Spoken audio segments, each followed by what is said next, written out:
విధ్వంసం తప్పదు అన్న ట్రంప్ 2 వారాల సీజ్ ఫైర్ ప్రకటించాడు.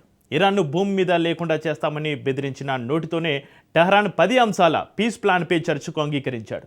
ఆ 10 అంశాల్లో చాలా వరకు అమెరికా ఎట్టి పరిస్థితుల్లో కూడా అంగీకరించినవే ఉన్నాయి. అయినా ఆ దేశంతో చర్చలకే ఇంపార్టెన్స్ ఇచ్చాడు ట్రంప్. ఈ మొత్తం వ్యవహారంలో ట్రంప్ దూకుడు ఎందుకు తగ్గింది? సీజ్ ఫైర్కు 90 నిమిషాల ముందు వాషింగ్టన్ వార్ రూమ్లో జరిగిన మార్పులు ఏంటి? 2 వారాల సీజ్ ఫైర్ పర్మనెంట్ అవబోతుందా, లేక కథ మళ్ళీ మొదటికే రాబోతుందా? ఇరాన్ 10 ప్రతిపాదనలకు ట్రంప్ సర్కార్ ఓకే చెబుతుందా? అదే జరిగితే ఈ యుద్ధంలో ఓటమి అంగీకరించినట్టేనా? ఇలా 1 కాదు 2 కాదు, ఎన్నో ప్రశ్నలకు సమాధానాల కోసం ప్రపంచం మొత్తం ఉత్కంఠగా ఎదురు చూస్తుంది. ఇంతకీ సీజ్ ఫైర్ ప్రకటనకు 90 నిమిషాల ముందు వార్ రూమ్లో జరిగిన పరిణామాలేంటి? ఈ పరిణామాలు అమెరికాను వెనకడుగేసేలా ఎందుకు చేశాయి? Watch this.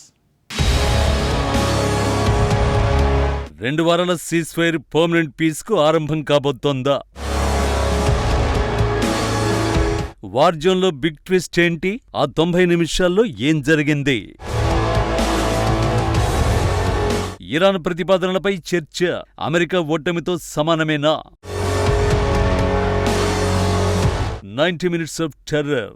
ఇరాన్తో సీజ్ ఫైర్ ప్రకటన చేయడానికి ముందు 90 నిమిషాలను చాలా మంది ఇలాగే అభివర్ణిస్తున్నారు. ఎందుకంటే ఆ 90 నిమిషాల పాటు సిల్వర్ స్క్రీన్లపై మాత్రమే కనిపించి high voltage war and political thriller ని ప్రపంచమంతా చూసింది. ట్రంప్ చెప్పినట్లుగా ఇరాన్ వరల్డ్ మ్యాప్ నుండి మాయం చేసేస్తారా? ఇరాన్ పై భారీ బాంబులతో విరుచుకుపడిపోతారా? లేదంటే టెహ్రాన్ పై అణుబాంబుతో దాడి చేస్తారా? అదే జరిగితే ఇరాన్ రియాక్షన్ ఎలా ఉంటుంది?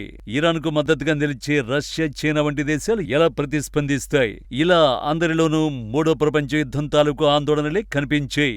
ఇరాన్తో సీజ్ ఫైర్ ప్రకటనకు ముందు 90 నిమిషాల పాటు ఊపిరి సలపని పరిణామాలు చోటు చేసుకున్నాయి కూడా. ఆ 90 మినిట్స్ గేమ్ ఎవరి ఊహలకు అందని విధంగా సాగింది.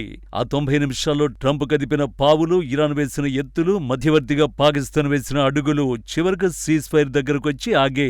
ఈ మొత్తం ఎపిసోడ్లో చాలా పాత్రలు తెర మీద కనిపిస్తున్నా తెర వెనుక ఆడింది మాత్రం ఒక్కరే, అతడే ట్రంప్. ఇరాన్తో యుద్ధంలో ఓటమిని అంగీకరించకుండా ఆడిన ఆటే ఈ 90 మినిట్స్ ఆఫ్ టెర్రర్. ఒక మొత్తం నాగరికత ఈ రాత్రి అంతరించిపోతుంది. అది మళ్లీ ఎప్పటికీ తిరిగి రాదు. ఎటువంటి దౌత్యపరమైన చర్చ లేదు, సందిగ్ధతకు తావు లేదు. 9 కోట్ల మంది ప్రజలున్న ఒక దేశాన్ని భూమి మీద నుంచి తుడిచిపెట్టేసే కేవలం 11 పదాలను సోషల్ మీడియాలో పోస్ట్ చేశాడు ట్రంప్.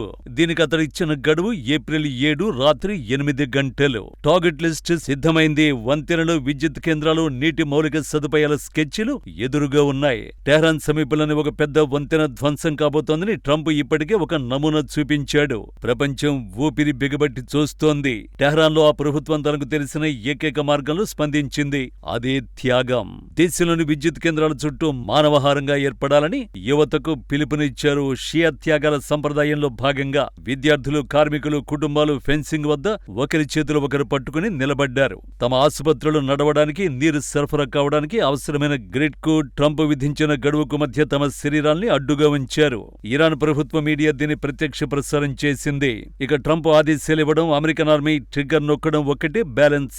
అప్పుడే పాక్ పీఎం సీన్లోకొచ్చాడు. కాదు వచ్చేలా ట్రంప్ చేశాడు. పాకిస్తాన్ ప్రధాని షహబాజ్ షరీఫ్ 2 వారాల కాల్పుల విరమణ ఆలోచనను ఎక్స్ వేదికగా ప్రతిపాదించాడు. అందులో Trump, Vance, Rubio, Witkoff Iran నాయకులను ట్యాగ్ చేశాడు. దౌత్య ప్రయత్నాలు స్థిరంగా, బలంగా, శక్తివంతంగా పురోగమిస్తున్నాయని రాశాడు. అదే సమయంలో 2 అభ్యర్థనలు చేశాడు. ట్రంప్ తన గడువును 2 వారాల పాటు పొడిగించాలని, ఇరాన్ హార్ముజ్ జలసంధిని అదే కాలానికి తెరవాలని కోరాడు. White House press secretary Karoline Leavitt Axios తో మాట్లాడుతూ షరీఫ్ ప్రతిపాదన గురించి ప్రెసిడెంట్ దృష్టికి తీసుకువెళ్లాం, స్పందన వస్తుంది అని చెప్పారు. కానీ ఇదంతా పైకి కనిపించే కహాని. తెర వెనుక షరీఫ్ను రంగంలోకి దించింది ట్రంప్.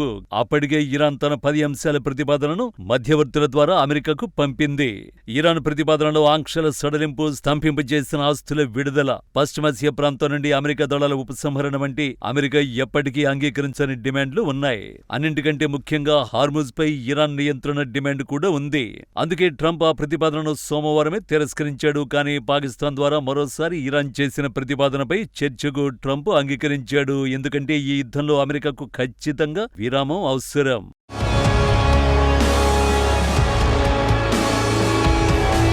ఇరాన్కు ట్రంప్ ఇచ్చిన డెడ్ లైన్ ముగియడానికి 88 నిమిషాల ముందు అంటే అమెరికా కాలమానం ప్రకారం సాయంత్రం 6:32 ట్రంప్ ట్రూత్ సోషల్లో సంచలన ప్రకటన చేశాడు.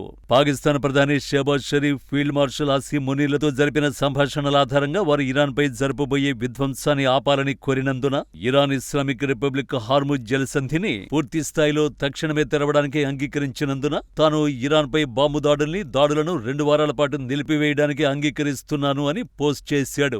ట్రంప్ దీన్ని ఇరువైపుల కాల్పుల విరమణగా పేర్కొన్నాడు. అమెరికా ఇప్పటికే తన సైనిక లక్ష్యాలను మించి సాధించిందని చెప్పాడు.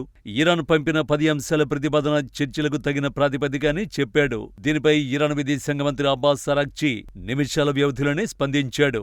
ఇరాన్పై దాడులు ఆగిపోతే మా శక్తివంతమైన సాయుధ దళాలు తమ రక్షణ చర్యలు నిలిపేస్తాయి. 2 వారాల పాటు ఇరాన్ సాయుధ దళాల సమన్వయంతో హార్ముజ్ జలసంధి ద్వారా సురక్షిత ప్రయాణం సాధ్యమవుతుందని ప్రకటించాడు. ఆ వెంటనే ఇరాన్ కూడా విజయాన్ని ప్రకటించుకుంది. అమెరికా తన 10 అంశాల శాంతి ప్రణాళికను ఆమోదించిందని ఇరాన్ పేర్కొంది. వాషింగ్టన్ మాత్రం ఇరాన్ జలసంధిని తెరవడానికి అంగీకరించిందని చెప్పింది.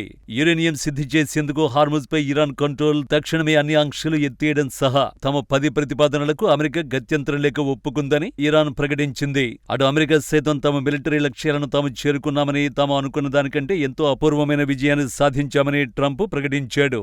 ఇరుపక్షాల తమ ప్రజలకు ఏం చెప్పాలో అది చెబుతున్నాయి. ఇలా 90 నిమిషాల పాటు జరిగిన పరిణామాలు భీకర యుద్ధానికి బ్రేక్ వేసాయి. ఈ బ్రేక్ 2 వారాల తర్వాత కూడా కొనసాగే అవకాశాలే అధికంగా కనిపిస్తున్నాయి. ఎందుకంటే ఇది అమెరికా కోరుకున్న విరామం. ఇరాన్తో పోరాడలేక పాకిస్తాన్ అడ్డుపెట్టుకుని డొనాల్డ్ ట్రంప్ ఆడిన డిప్లొమాటిక్ గేమ్.